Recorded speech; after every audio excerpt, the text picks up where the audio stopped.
로마서를 우리가 읽어보면은 1장부터 1장 특히 1절부터 15절까지는 로마서 전체의 서론에 해당되는 그런 내용이라고 할 수 있고요.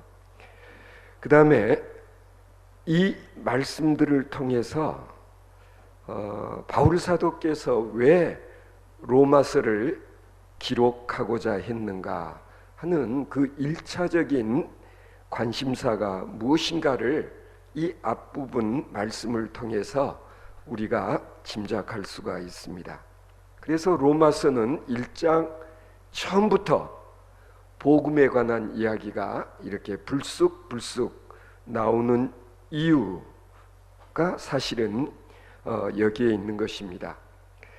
로마서 가운데서도 1장 16절, 17절 말씀은 이 로마서 전체의 주제가 무엇인가 하는 것이 이 두 절 말씀 가운데 기록이 되어 있다 해도 과언이 아닙니다.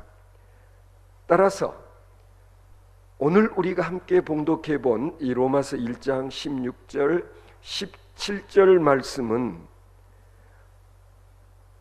어떻게 보면 로마서의 본론이자 그리고 주제에 해당되는 그런 내용이라고 말할 수 있는 것입니다. 복음과 믿음의 관계가 어떤 것인가 하는 것을 설명해 주고 있습니다. 먼저 우리가 자주 사용하는 말, 이 복음에 대해서 우리가 다시 한번 좀 짚고 넘어갔으면 좋겠는데요. 바울 사도께서는 복음이라는 게 무엇이기에 바울 사도께서 말씀하시기를 기억하실 겁니다. 내가 복음을 부끄러워하지 아니하노니라고 말씀한 바가 있습니다. 왜 복음을 부끄러워하지 않는단 말인가? 뒤집어서 말하면 어떤 사람들은 복음을 부끄럽게 여기는 그런 사람들도 있는가 보다라는 걸 또한 짐작할 수 있게 하는 대목이지 않습니까? 사실 앞부분 2절에서도 바울 사도께서는 복음은 하고 복음을 처음부터 설명하고 있는 것을 볼 수가 있습니다. 그래서 제가 지지난주 3일 저녁에도 이 복음이라고 하는 것이 무엇이냐, 복음과 율법, 복음적이다, 율법주의적이다 라고 말하는 기준이 뭔가에 대해서 말씀드리지 않았습니까? 기억하십니까?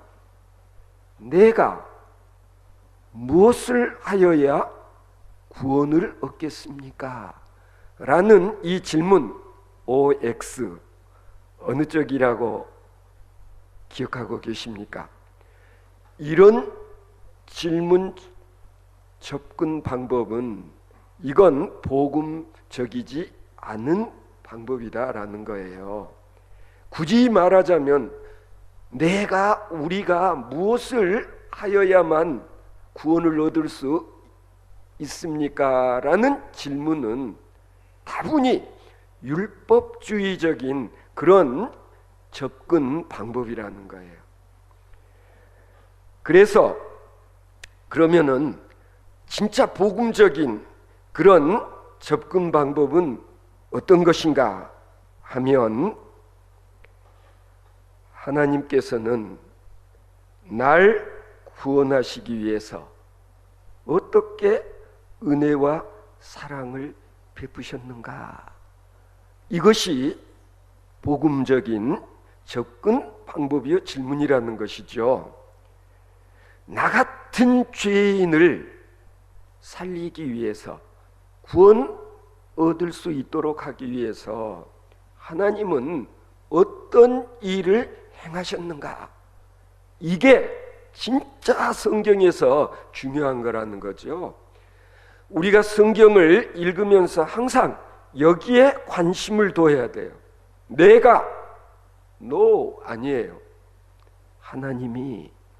하나님께서 내가 바르고 의롭고 착하게 살았기 때문에 하나님께서 나를 자녀 삼으시고 나를 구원하신다. 이건 잘못 이해한 거예요. 특히 교회 학교에서도 선생님들이 자칫 잘못하면 우리 아이들에게 잘못된 복음을 심어줄 수가 있어요. 니들 착해야 돼, 말 잘 들어야 돼, 주일날 꼭 교회 나와야 돼, 니들이 교회 나올 때는 반드시 헌금을 준비해가지고 바쳐야 돼. 이래야만 하나님의 아들이 되고 딸이 되고, 또 그래야만 하나님께서 기뻐하시고 그리고 하나님의 자녀가 될 수 있는 거야. 얼핏 들으면은 맞아, 그렇지. 그러나 냉정하게 바울 사도가 지금 이야기하고 싶어하는 복음이란 무엇인가 하는 관점에서는 이게 첫 단추부터 잘못 꿰는 것이다 라는 것을 바울 사도께서 우리에게 지금 가르쳐 주시려고 그러는 거예요. 자, 헬라어 원어 성경에서는 우리가 복음이라고 번역한 원래 단어가 뭐라고 기억하고 계십니까? 그래도 신앙생활 수십 년 해왔으면 헬라어 복음이라는 말은 원어로 좀 알고 있어야 되지 않겠어요? 헬라어로 복음이 어떤 단어죠? 유앙게리온. 맞아요. 유앙게리온이라는 말은 유라는 접두사와 앙게리온이라는 단어가 합쳐져서 만들어진 단어거든요. 유라는 헬라어는 대체적으로 그 좋은이라는 의미가 있어요. 그러니까 유자라는 접두사가 붙은 말은 다 좋은 말이에요. 좋은, 앙게리온, 소식 중에서도 어떤 소식이냐? 전쟁에서 승리했다고 하는 소식, 그게 앙게리온이거든요. 그러니까 전쟁이 시작됐는데 와, 전쟁에서 이겼다 라는 소식보다 더 기쁜 소식이 어디 있겠어요. 그래서 마라톤이라는 게 생겨났다고 그러잖아요. 우리가 전쟁에 승리했다는 소식을 알리기 위해서 몇 킬로를 뛰죠? 병사가 마라톤 코스, 풀코스가 42.195km인가 뭐 보통 그렇죠? 그 먼 길을 뛰어와가지고 이겼다 하고 쓰러져 죽었다는 거 아니에요. 전쟁의 기쁜 소식을 알리기 위해서 이 먼 길을 뛰어왔다라는 얘기예요. 그만큼 앙게리온이라는 이 말, 전쟁에서 이겼다라는 이 소식, 이거야말로 그 뉴스. 영어로는 그래서 유앙게리온이라는 단어를 번역할 때 우리는 복음이라고 번역을 했지만 그 뉴스 이렇게 번역을 하는 거예요. 좋은 소식, 기쁨의 소식. 우리는 복된 그런 소리, 사운드 뭐 그런 의미로 이렇게 번역을 한 거예요. 그래서 저만 해도 6.25 직전에 태어나서 실제로 6.25 전쟁이 어땠는지는 경험을 못했어요. 그래도 6.25 세대잖아요. 진짜 6.25를 경험해 보신 분, 우리 김영순 권사님처럼 진짜 일제 식민 치하에서 생활을 해 보신 분들은 해방의 소식이 얼마나 기쁜 소식이었던가 하는 것을 실감하신 분들이에요. 그러니까 요즘 신세대들은 사실은 좀 몰라요. 뭐 우리가 6.25 전쟁에서 뭐 그냥 전쟁 휴전하고 뭐 전쟁이 끝났다라는 거. 그런데 오늘 또 기도 중에 정말 어제는 미국 트럼프 대통령과 김정은 위원장이 서로 정상회담을 하는 중에 우리가 기대했던 건 뭐예요? 야, 지금까지는 70여 년 동안 휴전 상태예요. 전쟁이 끝난 게 아니라 실은 전쟁을 서로 멈추고 있는 상태예요. 우리나라가 휴전. 그런데 이걸 종전 협정으로 바꿨으면 좋겠다. 그걸 기대하고 있는 거예요. 지금도. 이번에 그건 서명을 못했지만 더 이상 이제 우리는 전쟁을 하지 않는다라는 거죠. 그래서 오늘 우리 박 집사님 기도하시면서도 정말 우리 이 땅 위에서 이제 다시는 전쟁을 하지 않아도 좋다는 그런 기쁜 소식을 아마 조만간에 우리가 듣게 될 것이고 또 그런 광경을 목격하게 될 것입니다. 그러면 바울 사도께서는 복음 즉 유앙게리온이 무엇이기에 이걸 유앙게리온이라고 복음이라고 그렇게 표현했을까? 소식은 소식인데, 좋은 소식은 좋은 소식인데 예수 그리스도로 말미암은 좋은 소식, 바로 이게 중요한 거예요.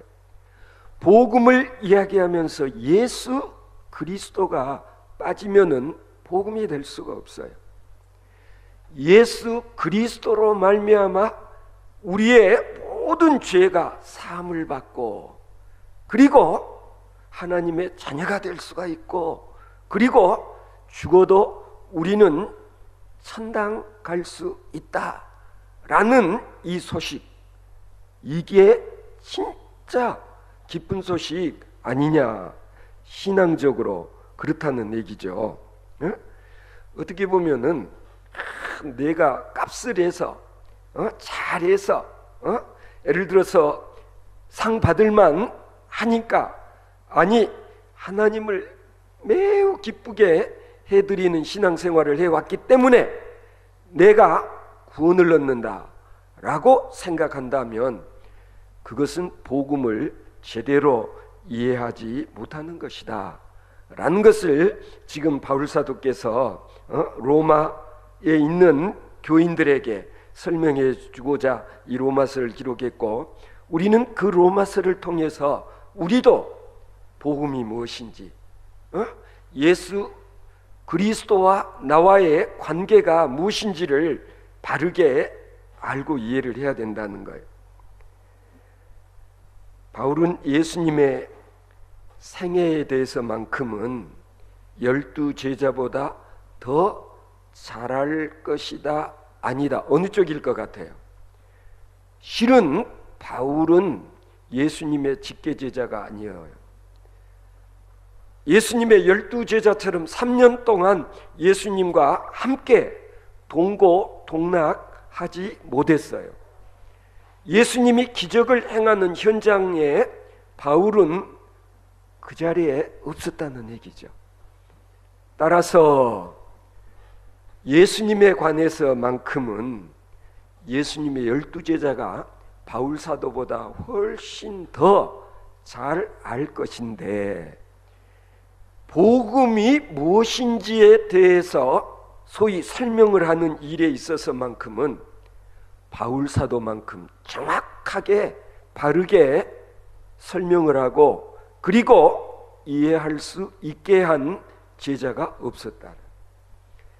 이걸 조금 달리 이야기하면 바울 사도가 소위 복음을 신학적으로 잘 정리를 했다라는, 그것이 바로 오늘 본문 내용의 핵심이다라는 거예요. 여러분 그렇지 않습니까? 예수께서는 우리를 위하여 십자가에서 죽으셨다. 이것이 바로 생명의 복음이라는 거예요. 내가 죽어야 될 터인데 내 대신 예수님이 죽으셨다. 이게 복음의 핵심이 되는 거예요. 따라서 예수님이 십자가 위에서 희생 제물이 되신 십자가 사건과 그리고 그것으로 끝하고 끝나버렸으면 안 되죠. 예수님께서 죽으셨다가 3일 만에 다시 부활하신 소위 부활 사건을 통해서 예수님은 진정 그리스도시요 하나님의 아들이시요, 그리고 예수님은 사망 권세까지 이기시고 우리에게도 부활의 소망을 주셨다라는 사실을 바울 사도가 어떻게 설명을 하고 있는가 하는 걸 우리가 오늘 본문 말씀 가운데서 잘 살피고 이해할 수 있어야 되는 거예요.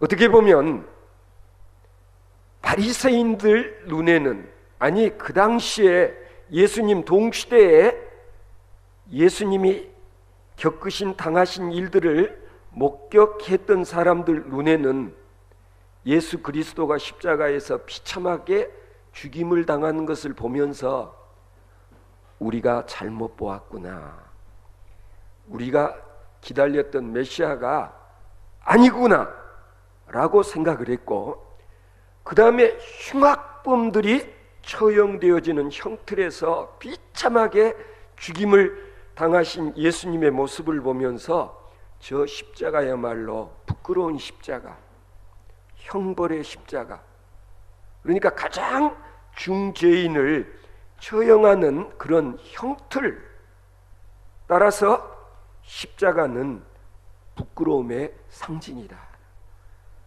우리 가문에서 십자가 처형을 당한 사람이 있었다라고 한다면 부끄러워서 어디 가서 말도 못하는 그런 사건이 뭐냐 하면 바로 십자가 사건이에요.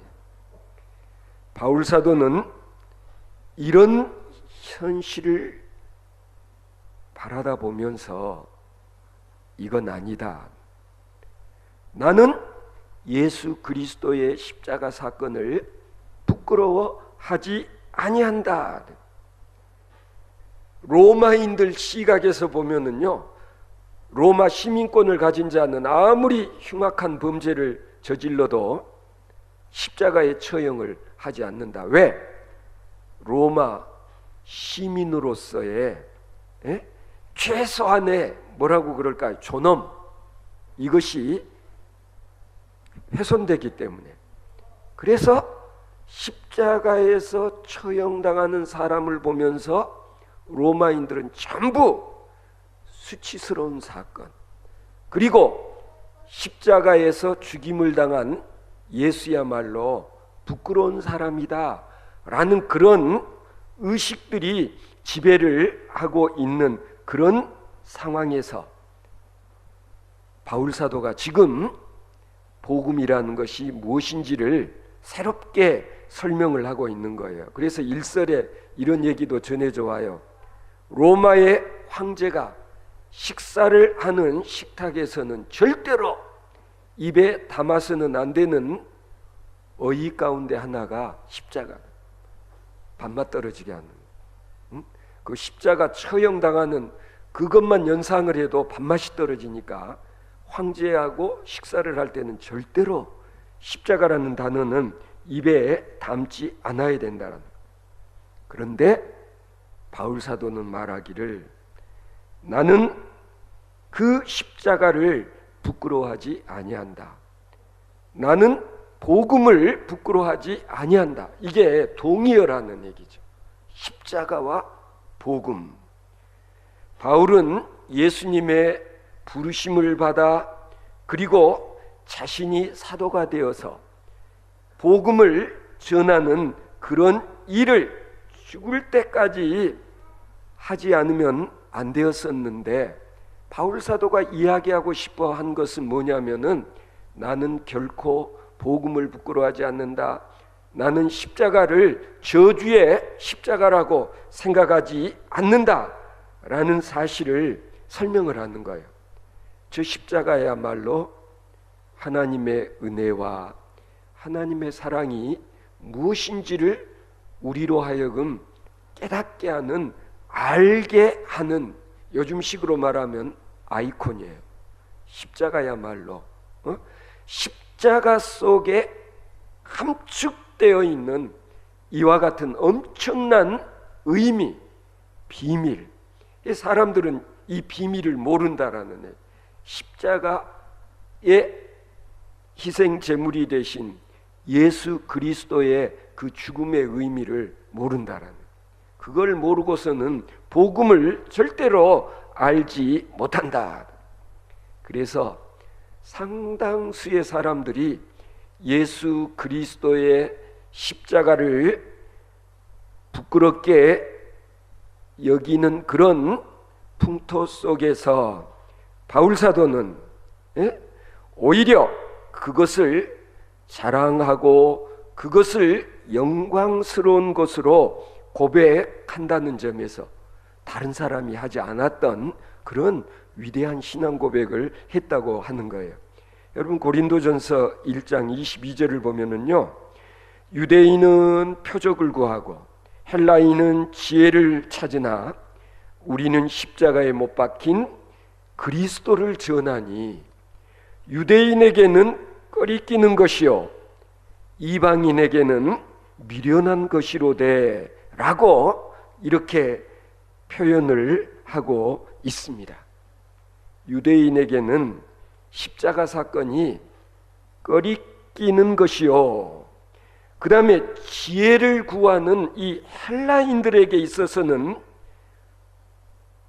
어떻게 보면은 로마인들에게 십자가 사건이 미련한 사건으로 비춰진 것처럼 헬라인에게도 십자가는 결코 자랑스러운 것이 되지를 못하는 현실 속에서 오늘 보면 24절, 다음 24절을 보시면은요, 바울 사도 자신에게 있어서는 그리스도는 하나님의 능력이요 하나님의 지혜라고 그렇게 고백을 하고 있지 않습니까? 이게 무슨 말인가 도대체. 헬라 사람들이 그토록 알고자 하는 지혜의 근본이라는 것이 예수의 십자가 사건이라는 것을 저 헬라인들은 모르고 있다라는 거예요. 바울 사도가 그걸 안타까워하고 있는 거예요. 그리고 히브리인들, 자기 동족들, 히브리인들을 보면은 그토록 표적을 구하고 있지만은 자신들이 구하는 그 표적이 바로 저 십자가 안에 있다는 사실을 모르고 있다. 이게 안타까운 거예요. 바울 사도 입장에서 봤을 때 이것을 설명해 주고자 바울 사도는 복음이란 이렇게 지금 설명을 하고 있는 거예요. 여러분, 물이라고 다 똑같은 물이 아니죠. 갈증이 난다고 목마르다고 바닷물을 꿀꺽 소금물을 마시면 갈증이 해소될까요? 더 목이 타고 더 갈급해지지 않아요. 물이라고 무조건 꿀꺽꿀꺽 마시면 안 되는 것과 마찬가지로 우리가 생명을 연장해 나가기 위해서 꼭 필요한 생수, 바로 그것이 예수 그리스도신데, 예수 그리스도께서 지셨던, 매달리셨던 십자가에 대한 이해를 제대로 못하고 있는 사람들에게는 항상 십자가는 꺼리낌의 상징이고, 그리고 오히려 걸림돌이 되어지는 그런 것이다라는. 바로 바울 사도는 이런 사실들을 히랍 철학으로 지식으로 아무리 설명을 해도 헬라인들을 깨우칠 수 없다라는 사실을 알았어요. 왜? 한때는 자기도 그런 부류의 사람이었기 때문에 그런 거예요. 그래서 바울 사도께서 말씀하시기를 나는 복음을 부끄러워하는 것이 아니라 자랑스럽게 여긴다. 무슨 얘기냐면 나는 십자가를 부끄러워하지 아니하고 오히려 그것을 자랑한다. 그리고 복음 전하는 것을 내 생애 사명으로, 그리고 내가 이것을 감당하는 것이 영광이요, 그리고 이것을 위해서라면 나는 생명까지도, 순교의 길도 갈 수 있다라는 그런 모습의 사도 바울은 오늘 나에게, 우리에게 도전이 아닐 수가 없는 것이죠. 여러분 평소에 어떻게 생각하세요? 때로는 이 성경책 찬송 들고 어디 뭐 교회 다니고 뭐 하는 것, 요거 들고 다니는 게 좀 부끄러울게 여겨질 때가 있고, 또 때로는 많은 사람들이 있는데 내가 식사하기 위해서 기도를 할 때, 저도 한때 그런 때가 있었어요. 뭐 저런 버스, 고속버스 휴게소라든지 사람들이 많은 곳에서, 그렇잖아요. 내가 식사할 때 식사 기도를 하는 것이, 예를 들어서 떳떳하지 못하고 다른 사람들이 나를 보나 이렇게 의식을 하고 한다면은 이건 잘못된 것이라는, 바울 사도가 나는 복음을 부끄러워하지 아니한다, 십자가를 부끄러워하지 아니한다 라는 것을 이해할 수 있는 그런 경우를 들라고 한다면 바로 이런 경우죠. 나는 언제 어디서나 내가 기도하는 것 전혀 부끄럽게 생각하지 아니하고, 그리고 나는 어디서나 내 신앙의 패턴을 그대로 유지한다 라는 그런 고백, 자신감이 있어야 된다라는 얘기죠. 바울 사도가 말씀하시기를 복음은 능력이다, 복음은 하나님의 능력이다 라고 고백을 해요. 무슨 뜻일까? 복음은 구원을 주시는 하나님의 능력이기 때문에, 때로는 여러분 우리가 성경을 읽어보면 그러잖아요. 복음은 병을 낫게도 합니다. 예수에 대한 복음을 믿고 따라온 한 여인은 자신의 병이 고쳐질 거라고 생각했어요. 어떻게 하기만 해도 예수님 뒤에서 살며시 접근해가지고 예수님 옷자락에 손만 대어도 내 병이 고쳐질 것이라는 그런 믿음이 있었어요. 예수 그리스도의 옷자락만 만져도 내 병이 고쳐질 것이라는 믿음, 이 여인에게는 바로 이게 복음이었어요. 예수님만 만나면, 내가 예수님 만지기만 해도 내 병이 나을 줄로 믿었고, 결과는 어땠어요? 너의 믿음이 너의 병을 낫게 하였느니라. 복음은 바로 병든 자를 구원해내는 그런 능력이 된다는 것도 성경은 우리에게 가르쳐주고 있고, 그 다음에 복음은 모든 위험에서 우리를 구해 주는 능력이다.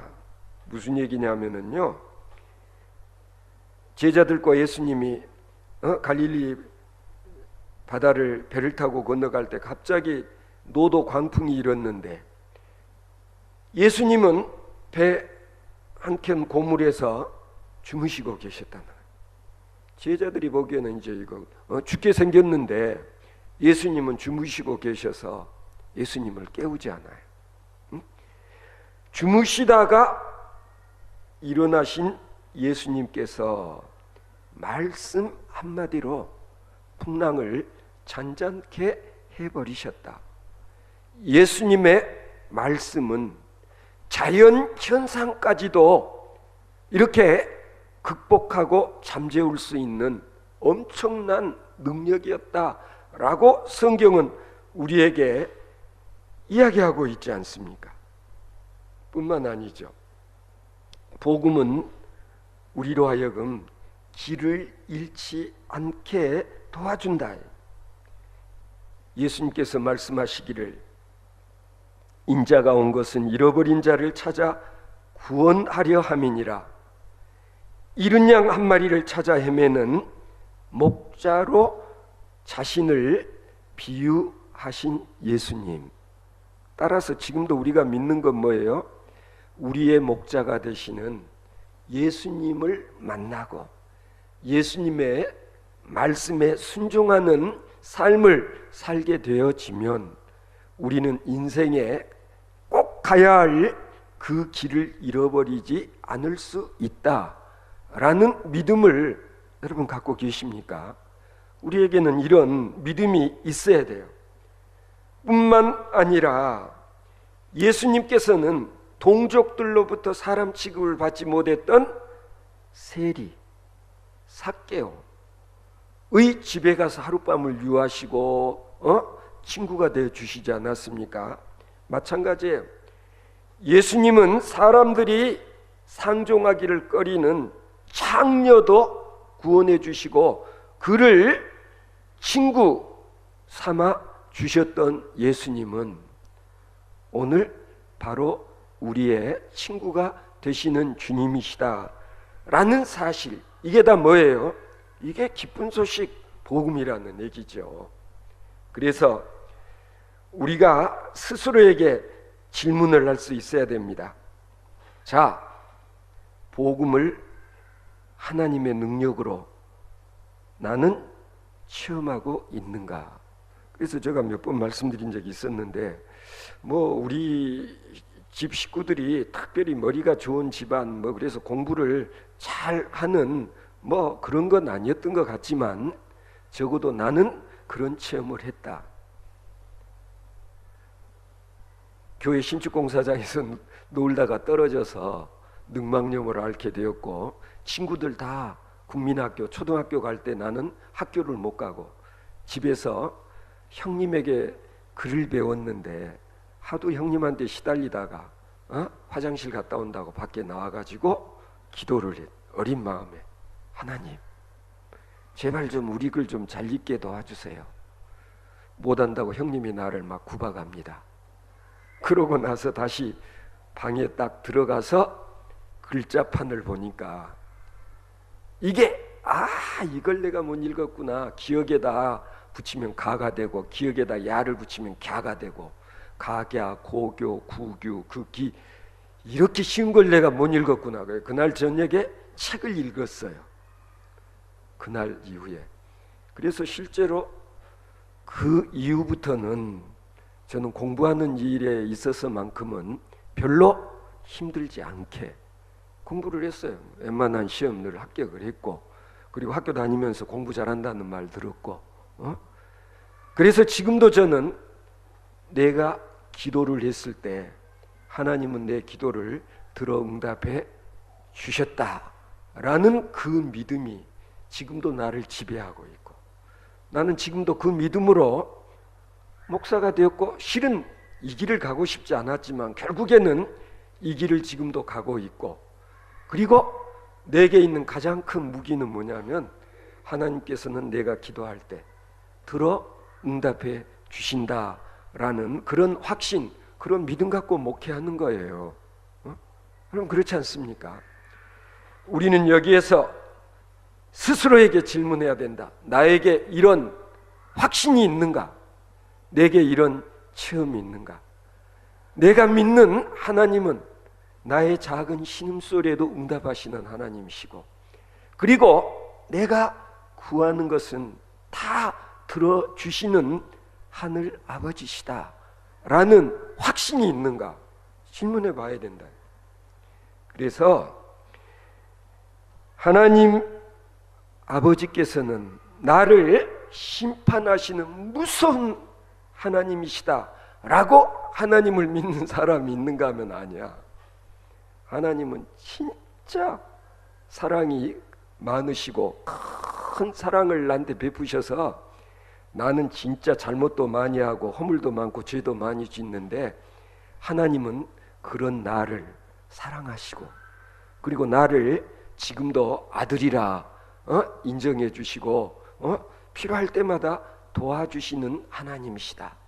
그래서 God is love, 하나님은 사랑의 하나님이라고 믿는 사람도 있는데, 심판의 하나님을 강조하느냐 사랑의 하나님을 강조하느냐에 따라서 복음이 되어지기도 하고 율법이 되어지기도 한다라는 거예요. 신앙생활 할 때 무서워서 두려워서 말씀 따라 순종하는 삶을 살려고 하는 것은 잘못된 거라는 거예요. 항상 고맙고 감사해서 분에 넘쳐서 과분해서 하나님을 찬양하고 그리고 내가 하나님의 자녀라는 것을 큰 자부심을 갖고 살아가는 그런 성도가 진정한 복음의 참 의미를 알고 신앙생활하는 하나님의 사람이다라는 거예요. 그렇잖아요.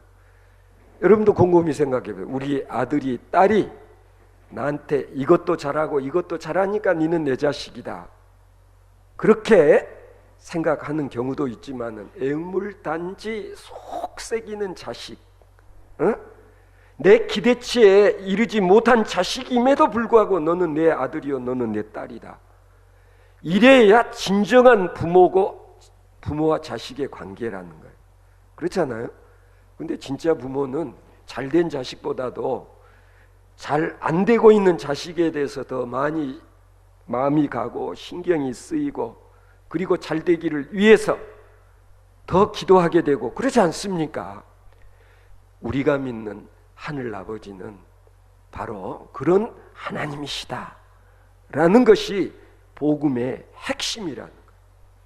하나님은 내가 마음에 들게 쏙쏙 마음에 들게 잘해서 나의 아버지가 되시는 것이 아니라 아무리 생각해도 부족하고 그리고 하나님 자식이라고 하기에는 함량 미달인데 하나님은 그럼에도 불구하고 그런 나를 당신의 자식이라고 아들이라고 딸이라고 그러면서 필요를 따라 채워주시고 도와주시고 그리고 마침내는 나로 하여금 하늘나라를 유업으로 받을 수 있는 하나님의 자녀가 되게 해 주신다라는 점에서 성은이 만극합니다.